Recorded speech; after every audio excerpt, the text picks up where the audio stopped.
Društvo, ki ga je leta 1902 ustanovila peščica naprednih Mirnopečanov, danes šteje že približno 150 članov. Temeljniki so naši zelo lepi. Mislim, da kot gasilstvo, kot prostovoljstvo je to en velik meljnik, ki ga moramo spoštovati in ga tudi ohranjati naprej. Mi delamo na področju zaščite in reševanja in ga želimo ohranjati tudi v naprej. V tem času smo tudi nekaj naredili, intervencij je bilo veliko, vozil smo nabavili nekaj, zamenjali cisterno že 3-krat, že v mojem mandatu 3, s tem, da smo rabljene, ker ni denarja več.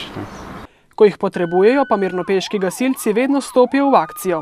Mislim, da imamo potencial za naprej in ga bomo tudi spodbujali, da bo to ostalo in da bomo vedno na razpolago ljudmi v pomoč in kadar ljudje to potrebujejo. Ja, imeli smo požare, Orkljevec je bilo gospodarsko poslopje, pa smo imeli Hrastje tudi. V teh letih nazaj je bilo tudi tam Dolenji Podboršt. Poleg teh pa je bilo seveda še več intervencij zaradi dimniških in travniških požarov, posredujejo pa od 3-krat do 10-krat letno. V počastitev jubileja pa so člani društva uredili tudi gasilski dom.